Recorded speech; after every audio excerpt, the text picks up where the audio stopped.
I'll hand over to Dr. Beck now, but give her a huge round of applause, and I hope you enjoy. Thank you, Sarah. All right. By the way, the question about the galaxies is still open. We have not solved galaxy evolution, as I'm sure you guys saw from Carl's talk on JWST. But yes, tonight, let's see if my laser pointer works there. Don't worry, I won't be one of those people that's like, laser pointer. So tonight, though, I do want to shift gears a little bit and talk to you more about space industry broader. And so it is a vague title. I probably won't stick exactly to what I'm saying in the title, but you'll get the gist of the picture that we're not just doing a pure astronomy talk tonight. And that's because there's a lot of other exciting things that are going on in Australia to support going to space. So I always like to start with an acknowledgement of country, and so I'd like to acknowledge that we are gathered here tonight, and Swinburne's campuses are on the lands of the Wurundjeri people of the Kulin Nation, and I would like to pay my respects to their elders, past, present, and emerging, and of course, just acknowledge the contribution that their culture has played, to the history of this area. All right, so Earth. Well, here we are. So tonight, I want to go into really what is Australia's role in space. And it's literally in space, it's on Earth. And we're going to start, though, with a little bing context. All right, so we can't talk about Australia's role in space without acknowledging the one, the only, the Parkes Radio Telescope. So, you guys, if you've been to, a few of these public lectures, you're probably used to hearing Parkes, pulsar, so cool, radio astronomy. Well, actually, Parkes was a pretty incredible part of history in that it tracked the very first interplanetary mission, Mariner 2, which went to Venus. And so in 1962, right after Parkes basically turned on, NASA said, hey, you guys are in a great spot. Can you help us make sure we don't lose this thing as we, endeavor to go into this new completely area of space exploration? And so then, of course, they didn't stop there. And Parkes was such a great model for what a dish should be that NASA, with their Deep Space Communication Network, based the Goldstone telescope or receiver off of the Parkes design. All right, well then comes along this very historic moment just a few years later. We have the Apollo 11 mission, and we want to broadcast this to the world. Well, it turns out, that because of the moon and, the day and the earth, and that actually you need more than one station around the world to track what's going on constantly. And NASA thought, oh, well, our Deep Space Communication Network should be good enough. Well, it turns out that actually Honeysuckle Creek tracking station outside of Canberra was needed to catch those initial moments of going down the steps. And then after a few minutes, they switched to the Parkes Radio Telescope, which actually covered, broadcast to the world for the next 2.5 hours. So we can say, talk about NASA and all of these incredible space missions, but the reality is that Australia is a bit radio crazy, but they've been there since the very beginning and for decades have played a critical role in the world's space missions and through tracking, these very important missions as they go into outer space. We don't want to lose things. Well, fast forward a few decades and the Deep Space Communication Network has gotten a bit of an upgrade, the dish here, and we're the only tracking station that is able to still communicate with the Voyager 2 spacecraft, which is back online. And so she's cruising outside of our solar system, and thanks to this tracking station, we can keep track of the first spacecraft to leave our solar system. Now, you guys might have also heard of this little mission down here, the DART spacecraft, which just a few days ago smashed itself into an asteroid. Well, guess what? The Canberra Deep Space Network was also tracking that. So a very important role to be able to say, hey, you're sending something out into outer space. How do we know where it is? Okay, we don't want to lose it. And so these dishes are really important for our ability to do that. So this is really what we kind of think of. not a support role, but we're not going into space, but this is a very important space activity. All right, well, here we go. NASA says we're going back to the moon. There's the Apollo mission. Now we want to do the sister mission, Artemis, and put the first woman and person of color on the moon, eventually. There's a little bit of holdup here with the space launch system, but it's a great, ambitious project that's saying, here we are, decades later, there's still a lot more that we can do, there's still a lot more we can discover, and obviously there's challenges that have to be overcome. And I say that because this is such an ambitious mission. You'll notice that the original announcement, the timeline was in 2024, Artemis 3 was going to be happening. And so over the period of that, we have Artemis 1, which is what they're trying to launch now with the space launch system, which was basically just to say, hey, this awesome, Orion spacecraft is going to go do a quick orbit around the moon, come back, and we're going to prove that the whole system works. We've got to get off the ground first. So here we are, almost to 2023, and we still have a few more steps to go. But eventually, what we want to see happen is that NASA wants to put, we have the International Space Station. They want to put something that's called the Moon Bridge in orbit around the moon. But then we also want to have basically a little base on the moon where we can say, hey, we're here, and we're going to look at how we can use the moon as a station for going even beyond if we want to go to Mars. I almost said go back to Mars, and then the conspiracy theories would have really started going. So, okay, we're talking about Artemis. Well, hey, NASA says, Australia, you've been such a great friend. How about you help us, with this really ambitious project that we have? Enter the Australian Space Agency and the Moon to Mars initiative. So a few years ago, we had the launch of our very own space agency. Now, I just said Australian Space Agency and NASA in the same breath, but really they're quite different. So I thought I would just take a second and say, all right, well, what does the Australian Space Agency actually do? Well, unlike NASA, it's not sending people to the moon, it doesn't conduct its own research, and it doesn't launch rockets. What it does do is work with international collaborators such as NASA, regulate space missions, and inspire, and just really, basically say, these are the key activities we'd like to see developed. We want to see this industry built. How can we help support it? And they put out things that are called roadmaps, for example, that says Earth observation, super important capability. Here's all the cool stuff it can do and help us with, and here's how we think we can get there. So much smaller, like literally, probably I'd say like 1/100th of the size of the employees of NASA. And so they're not focusing on all these broad exploration missions. They're really just singled down to a few desks. And they still get a lot done, but not a lot of people. So how do we get stuff done then if we want to help with this Moon to Mars? Australia wants to be part of this critical, amazing new mission where NASA is going to send people back to the moon. So this is where we have a combination of players. So we have our research organizations and our universities who say, we're doing the cutting edge R&D. We have the industry partners that say, hey, that cool thing that you developed, let's slap it on a satellite and send it up. And then you have your international collaborators that say, you guys are so smart, this capability is so amazing, we want to work with you on it. Now, Australia Space Agency basically says, okay, this is how you guys are going to interact. These are the rules and regulations. We can't give you any money, but we're really excited that you're having this conversation. So how do things get funded? Well, this is another element I want to talk to you about tonight. It's called a cooperative research center. So if you guys have been here, you've heard about Astro 3D, you've heard about OSGRAV. Those are different, okay? So those are purely funded research centers where it's go find those black holes that are smashing into each other, go find the earliest galaxy in the universe. A cooperative research center is where the partners all put in a bunch of money.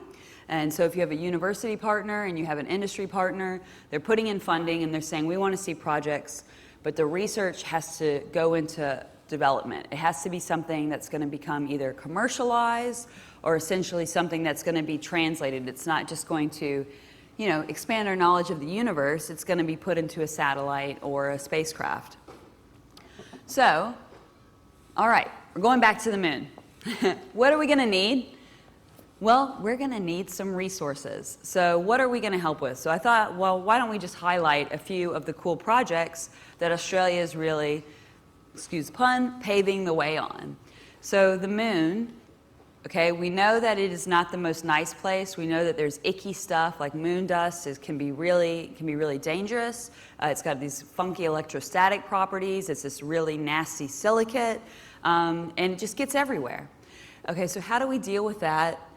If we want to stay at the moon, so what you're seeing here is actually the southern pole, where we think there's a lot of water that could be trapped there, living, TBD. All right, and so how do we access these resources? How do we avoid the things that we don't want to interact with? Well, we have a group of researchers at Swinburne who are basically understanding, well, if you're on the moon, and somebody says, quick, build an igloo. No, if you're on the moon and you have basically what you call in situ research, say that 10 times fast, in situ resource utilization, i.e. you can't take everything with you when you leave Earth, so you're gonna have to use what you find on the moon. How do you do that? How do you build things? Well, we know that power is gonna be limited, and so we're testing here at Swinburne, this is called a solar furnace. And so how would you take materials you find on the moon, heat them to a certain degree, and basically make materials that you could build out of? And so that's one area we're looking at. We're also looking at how, the microfine electronics and breathing in space dust, it's super bad. Moon dust, it's super bad for your lungs. So how do we protect astronauts? How do we protect delicate electronics from this? So we're looking at that. And we're also looking at how do you unlock the water? How do you find the water and get it away from what's the word I'm looking for? Basically, how do you translate it from a rock and trapped into the soil into water? How do you break it into these different components? So really looking at all these different elements, the engineering, the chemistry, and the health aspect of it. So there's all of these different areas when we think about going to the moon that we're putting all this research application into. All right, well, we're trying to send people to the moon, right? So what about the people? So you see here, this is Christina Koch, and this is Jessica Muir. And so these are two fabulous astronauts who are candidates for the Artemis program. So they're going to be in they've experienced a lot of microgravity. I think Christina still holds the record for the longest woman in space. But still, if they're planning to go back to the moon and spend a very long period of time in this reduced gravity environment, we want to understand more about what's going to happen to them. And they're already guinea pigs, but there's a lot more research to be done. And, all I have to say is, CSIRO. Australia is one of the leading countries for medical research and innovation, especially when we think about cancer and vaccinations.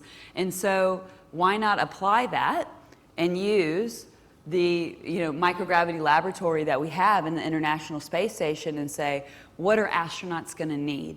What are going to be some critical things that we have to address if we want to send people to space for very long periods of time? So we are partnered with Rhodium Scientific, and we are doing just that. We're exploring that. We're sending little experiments in teeny tiny little 5 milliliter vials, not even that, 4.5 milliliters exactly. And guess how we're doing it? We are actually letting high school students team up with us, pitch what they think are the most important experiments to happen in space, and then we're working with them to say, all right, you think that we should be considering food production.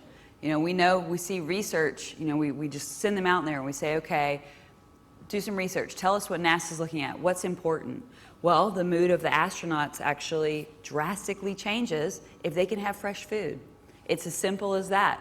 If they get microgreens, they get happy, like they love Taco Tuesday on the space station. And so they thought this was a really important concept to explore. And so we say, all right, well, building an experiment for space is extremely challenging because in Australia right now, we don't launch, okay? We don't have the ability to send something to the space station ourselves. So we have to think about sending it to the US, to our partners. We have to think about that travel from the launch site, the payload integration, up to the space station, its whole trip on the space station, coming back, and then going through customs in Australia. So we have to be really careful about what we send. Essentially what we do is we say, we really want the students to drive it. And we say, we want you guys to pick what you think is the most interesting question to answer, because in all of this, all right, these are our future space workforce in Australia. And so we want them to come into the university before they've made a decision to study space, which is obviously the right decision, but to explore what exactly it takes, to create this research. And so we get to explore all these fun topics. And so last year we sent probiotics up to the space station to literally make space yogurt. We got it back. Sarah's bravely tried some. I have not tried some yet, but we're all still alive and nobody's gotten any superpowers yet, so kind of disappointing. And so, essentially, yeah, this is a core area that we think, well, this is where we can really contribute to the human side of what's going on for the Artemis mission. Next slide, please. Okay, so speaking of people, the moon is a lonely place. So another area, again, that Australia really excels in is communications and radio communications. And so we're putting our know-how into understanding, we have, let's say Christina is down in that crater trying to get to the water, and, she trips and she's injured. Well, what happens to that astronaut? Well, we're developing a system that NASA is so excited about that they've partnered with us, where essentially you have your wearable emergency beacon, and you say, oh no, I've fallen and I can't get up. And that relays up to the satellite, okay, which then goes to your friends at the moon base, and they just drive the little buggy out to come get you. All right, and so it's just these kind of really important systems, like helping the astronauts, monitoring their health, helping them be able to communicate in these situations where it's really important. And so this is something where NASA has said, well, we don't have that technology. NASA doesn't have that technology. They've come to us because of our expertise. So pretty cool. Next one. All right, so you didn't think you were going to get a public lecture without some telescopes, huh? Well, I wanted to, bear with me, have a little bit of a wander down the garden path, but it is relevant, I promise. So we all know and love this space telescope, which is also being tracked by the Canberra Deep Space Communications Network, by the way.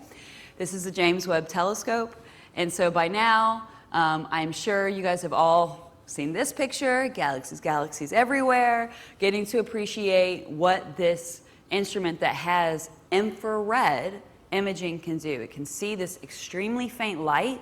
It can pick up these incredible regions of galaxies where stars are being formed that even Hubble couldn't see.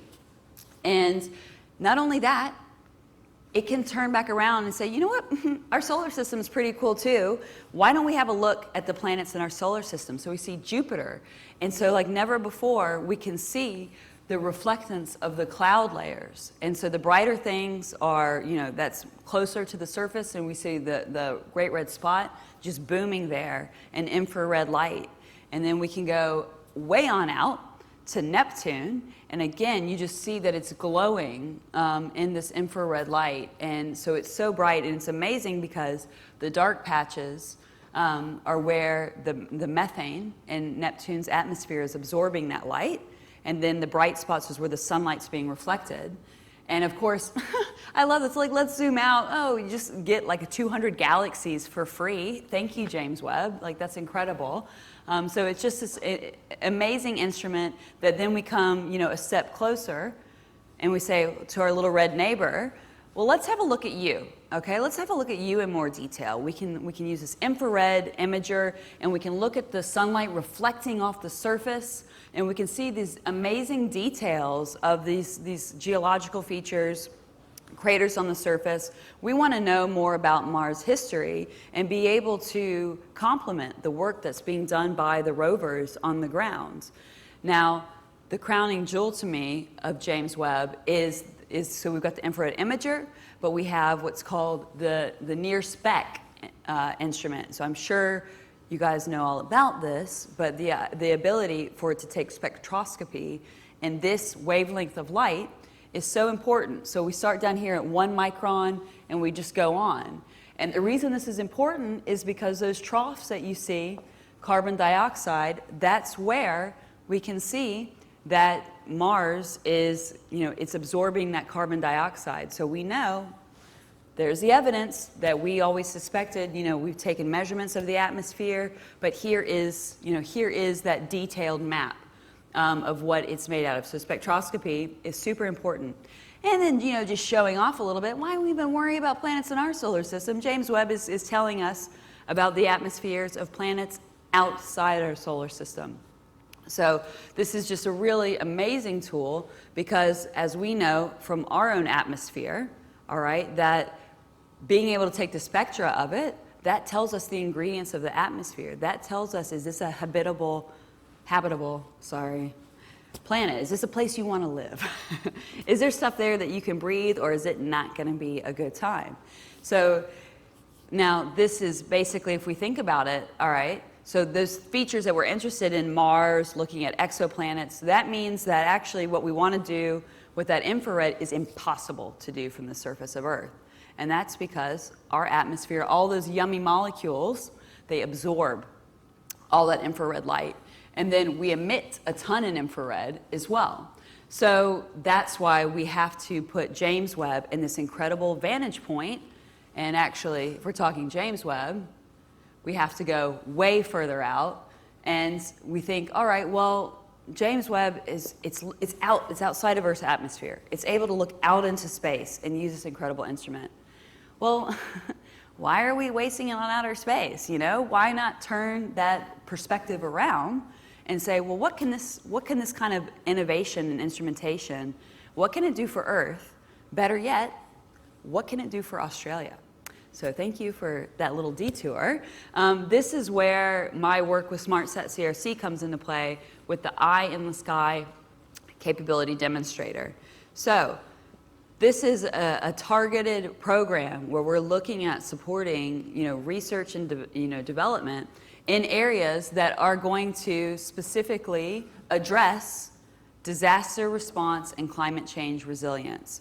So I just mentioned, the poor, astronaut on the moon. Well, what about people who are here on the ground when an emergency happens? So we have technology that's been in place for a very long time. It's robust. It works. It could be better.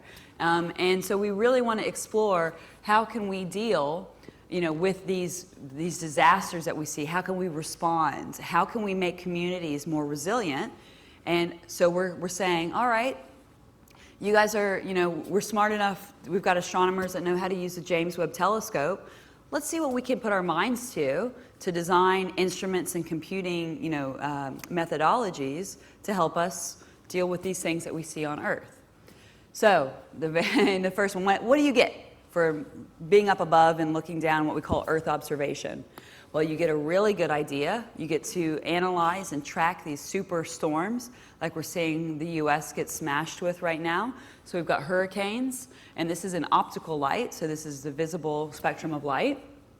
And then we have other types of light and imaging that we can use to, again, understand the reflectance of clouds. So that tells us about the weather system, that tells us about the temperature of the water. This is the super typhoon, I think it was something like that, that just smashed into the Philippines. So being able to be up in space, you get this perspective down on these immense storms that just span kilometers and kilometers.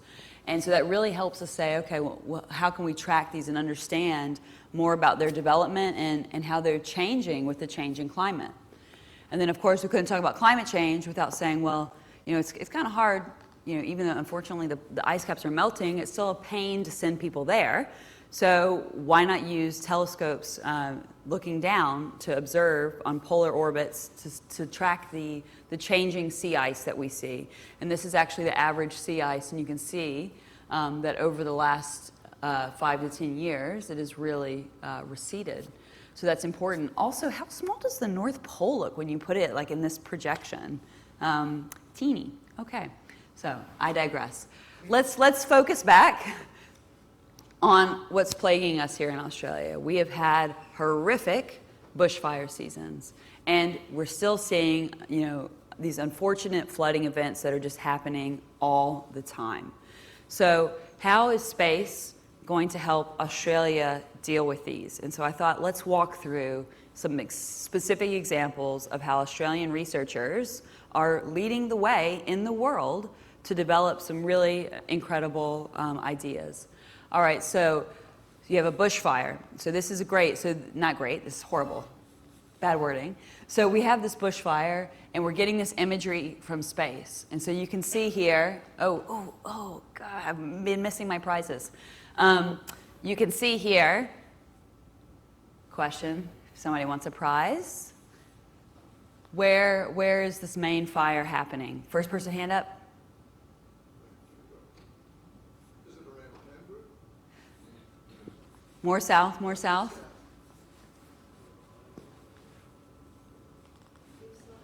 Gippsland, woohoo! All right, not woohoo. Sorry, I get excited because you said the right thing, but then it's the bushfire. So, so we can target, where we can see from space. We can see the smoke of these fires from space. So that helps us say, okay, this is exactly where it is.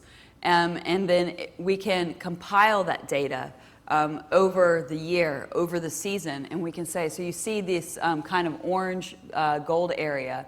That is all the burned area from that bushfire season. And then you see the gray area, that's populated area. And then you see the blue, that's actually flooding. So we can take all of this imaging data over time, and we can compile it across different wavelengths, and then that helps us build a really comprehensive picture of just how much this area has been affected by these disasters. And so that's really important. But what do we do if somebody says, all right, your area is going to get flooded, so what do you do? Well, this is where the state emergency services come in. And so a lot of times they're dependent on volunteers to go out and say, hi there, Dr. Beck, just want to take a survey of your home to know how many people are living here. If we have to evacuate, are you going to need any special assistance? This is the best path to egress, blah, blah, blah, blah, blah. So go around door knocking. All right, the population of Lismore is about 27,000. So if you have 500 houses, you're looking at spending 9,000 houses, spending about 5 minutes a house, and you want to give people 2 hours warning time. That means you need about 750 crew. So that's insane to think that you have to depend on that people power. And as we know with flooding and rising floodwaters and bushfires, things change so quickly. So you can't just say, oh, you got to go back out. Now we've got to go get these people and warn these people. So this is where, okay, we really don't want anything to happen to Christina in that crater, but what if we actually take that technology that we're working with NASA on and we use it here? And so you can either have your wearable beacon, or just like you might have your satellite dish on your house or your cable box, instead you've got something that can speak to a satellite and it pings emergency services, okay? But maybe before that you get an early warning. Bing, bing, bing, bing, bing. You're going to be in an affected area. Please, evacuate. If you can't evacuate, send us information back that tells us about your household, so you just send it up, and then that lets emergency services know exactly where they need to go, what areas they need to target, who's going to need help evacuating. And so this is just a capability that's there to save lives, okay? This isn't anything super glittery, but it is something that's just critical that we are working to develop. All right? So that's when an emergency is happening.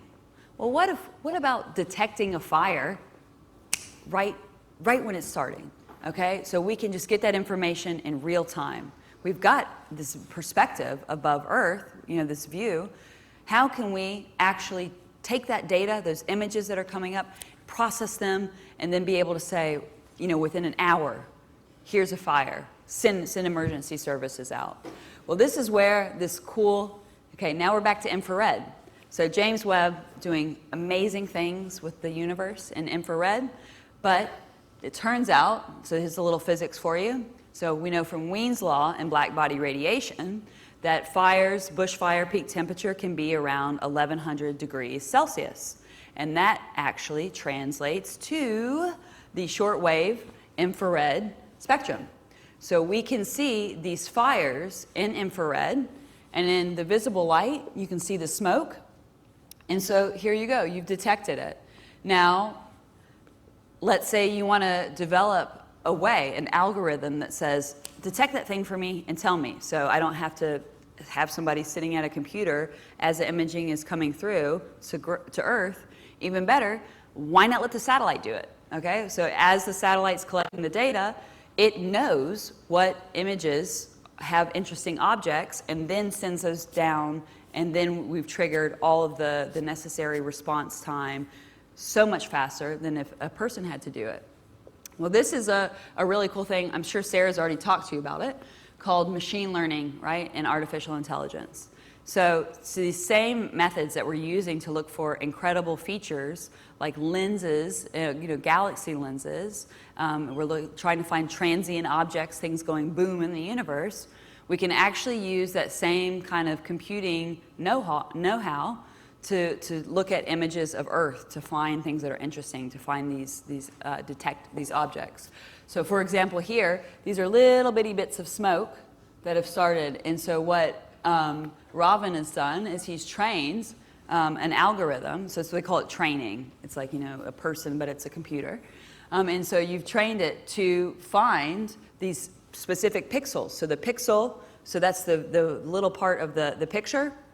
And so in a certain wavelength of light, that pixel is going to translate to amount of energy, all right? And so that then translates to a temperature. And so what they've done is they've trained it to say, okay, that pixel is that level of energy, that's fire, okay? That's probably smoke, that's nothing, that's just soil, ooh, that's vegetation. All right, so they've trained it to find these interesting features, so then the next step will be to trial it on spacecraft. So this is what are called hyperspectral imaging.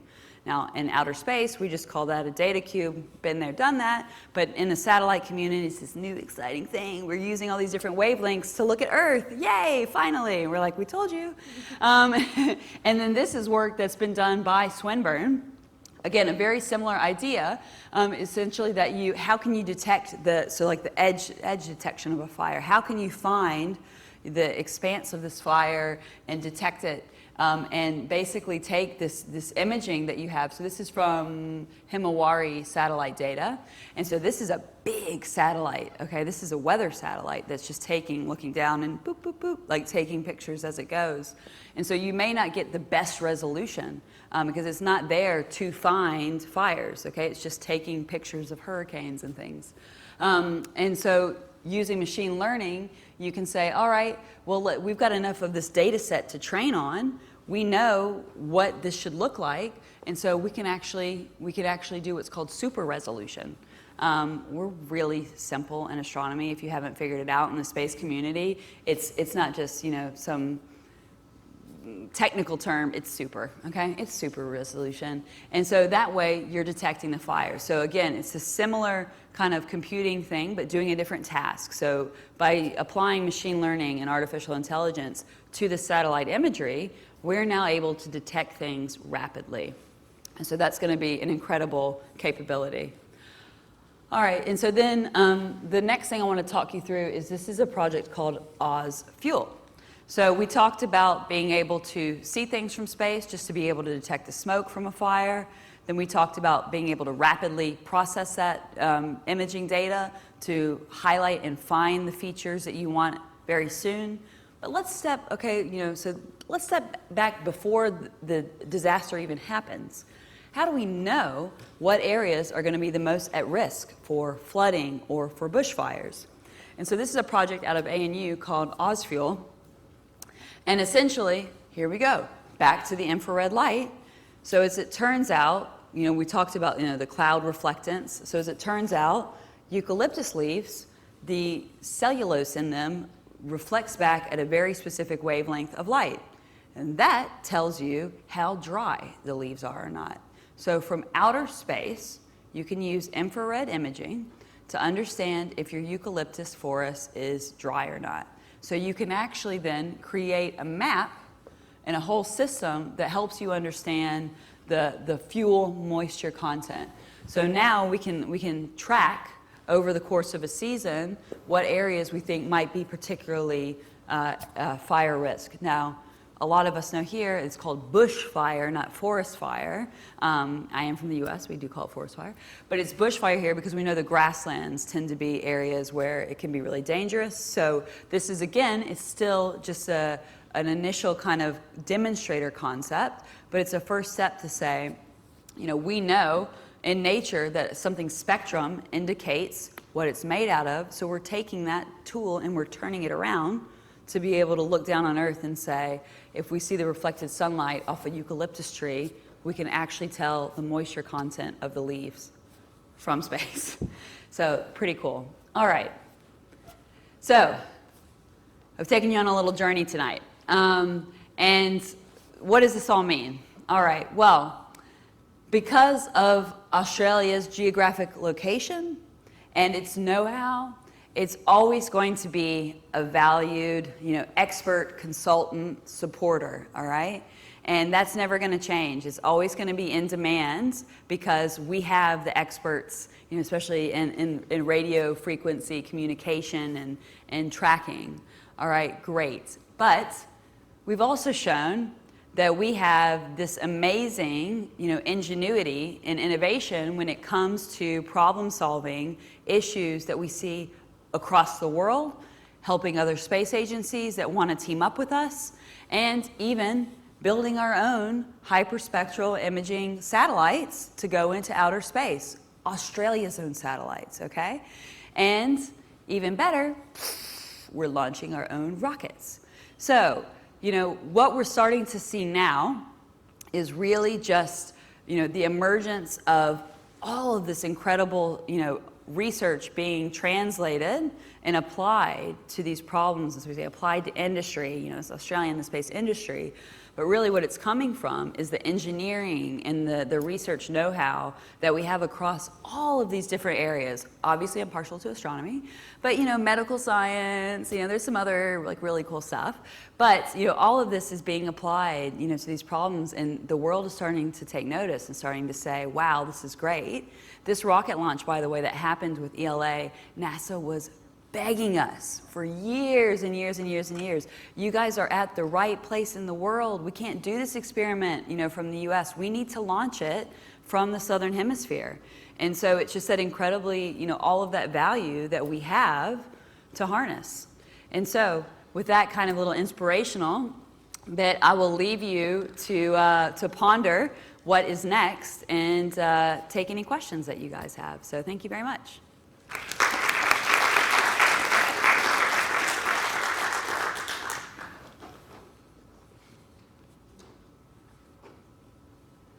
I see a question. Can I kick off tonight? The OzFuel, how far along is that development?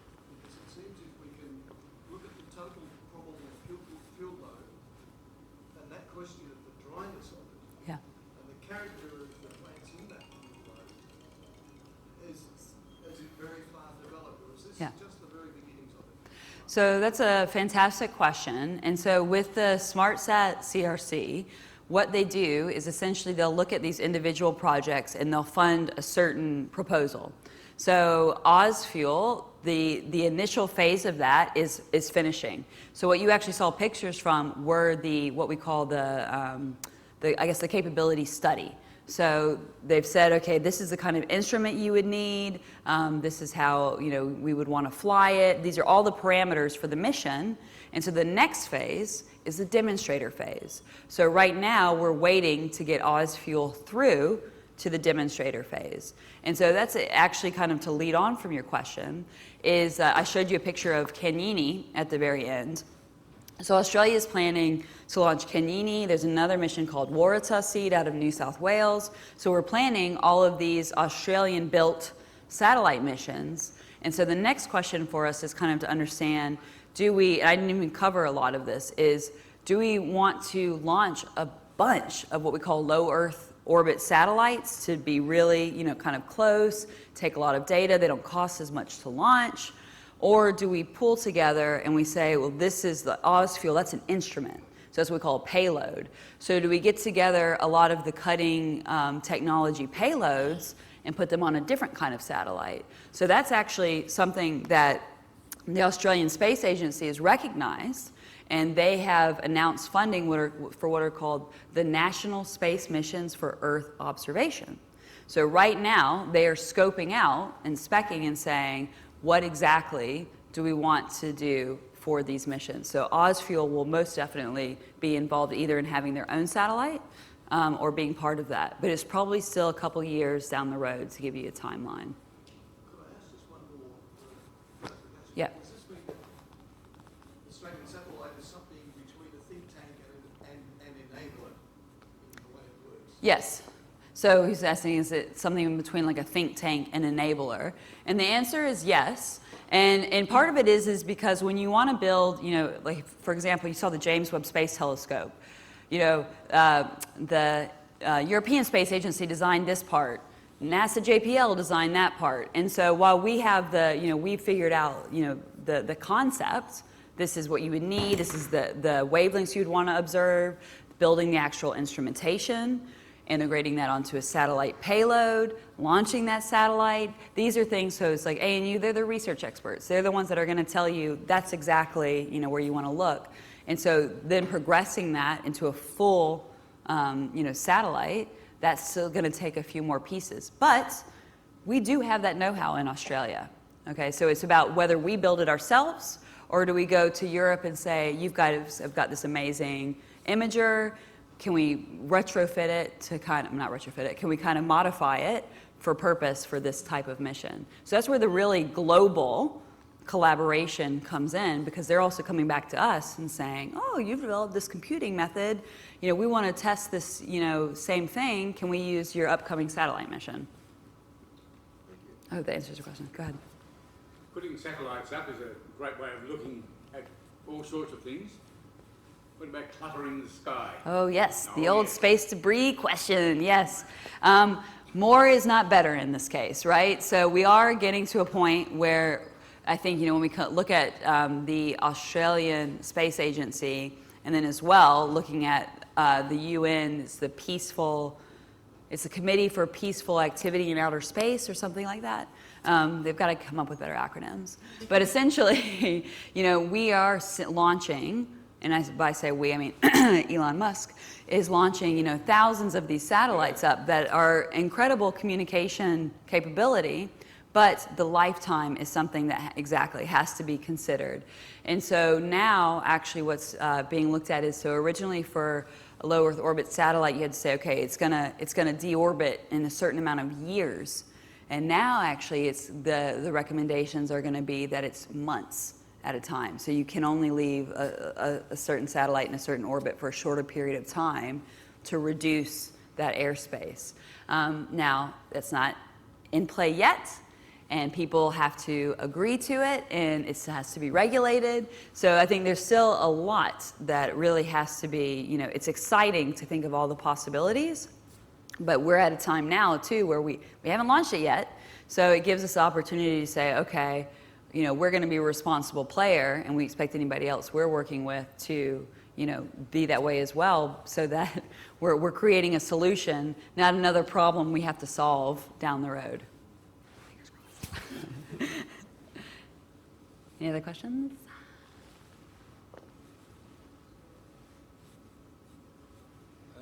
You showed us for the James Webb the infrared spectrum up to maybe 4 or 10 microns. Yeah. Is there anything useful beyond there, further into the infrared region that perhaps would be something we could hope for in future missions? For space or for Earth? Well, any useful information going deeper into the infrared spectrum? Yeah. Well, it depends on what we're looking for. So in space, especially if we're thinking about galaxies, so, we talk about, UV light, it's so great because that's what the hot stars are making, but hydrogen, like absorbs it all. But what's great is if you go far enough down the spectrum, into the reddest part of the spectrum, all of that gets re-emitted. And so that's where things like submillimeter are really great areas of science, but it has to be pretty nearby for us to be able to do that kind of science.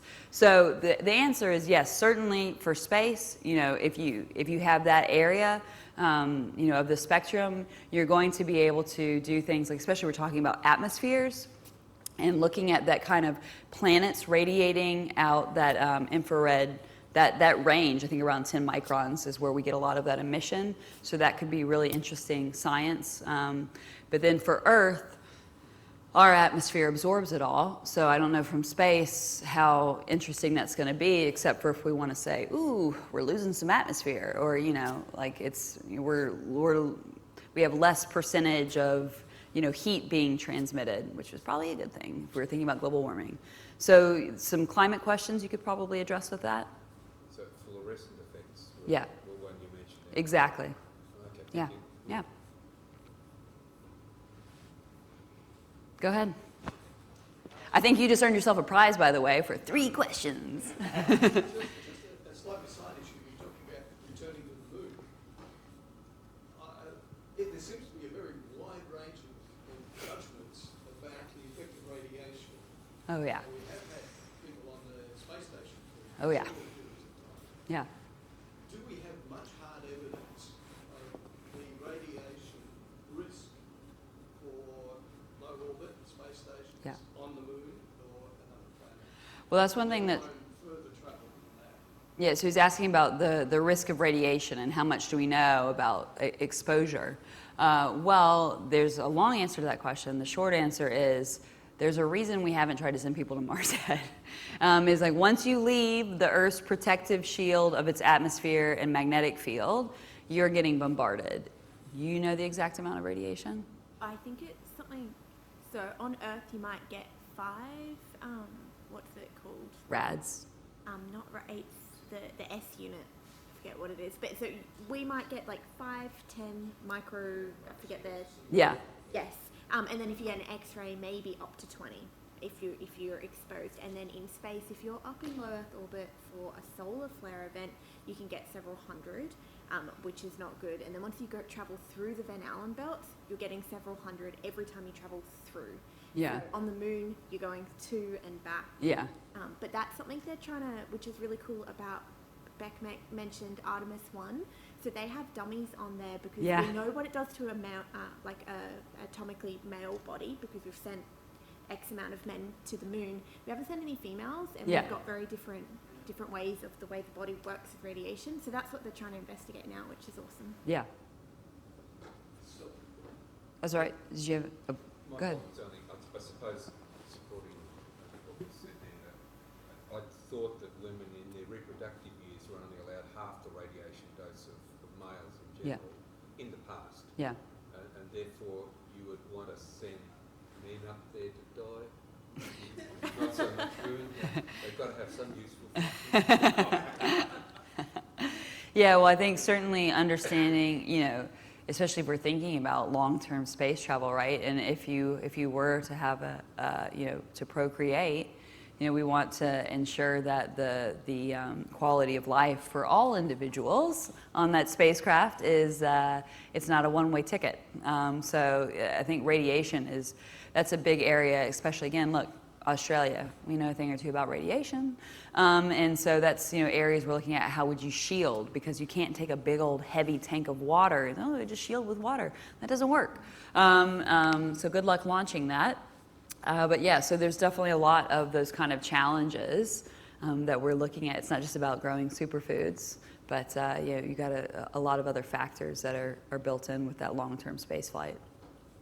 And if a woman became pregnant while she was on the travel, Yeah. that's half the allowable radiation dose again Yeah. for the baby. because Yeah. its reproductive cells are turning over so quickly there.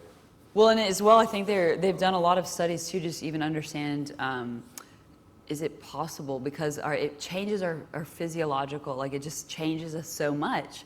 Is it even possible for that to happen in microgravity? We don't know that. Yeah, So that's what's, they're not sure if ovulation yeah, works the same, which Yeah. is fascinating. Like, yeah. yeah. There's an amazing joke in there, but I won't make it. Yeah. Any other questions?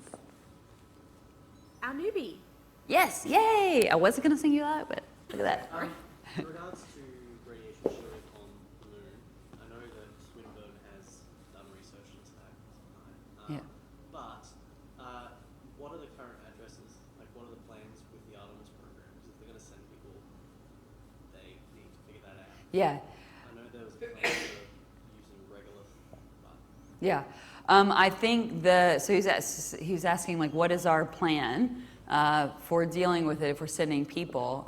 What are kind of we exploring? I can't tell you. I mean, I think that probably the most feasible thing would be using something like a super lightweight, what's the word I'm looking for? Yeah, like a compound, Compass? Nano-compass? like a carbon compound. What's the word I'm looking for? Yes, like a carbon fiber, graphene, like a type of advanced material that's able to absorb the radiation that is lightweight. But we don't know how that stuff degrades in space. So you're seeing a lot of experiments now where you put stuff outside the space station and just see what happens to it and how it degrades over time. But that would be my bet. You could say generate a nice magnetic field to protect you, but how would you maintain that? There's a lot of questions. So. Not my area. Like I said, I'm happy to let the robots go to space. I'm staying here. Maybe one last question if anybody has one.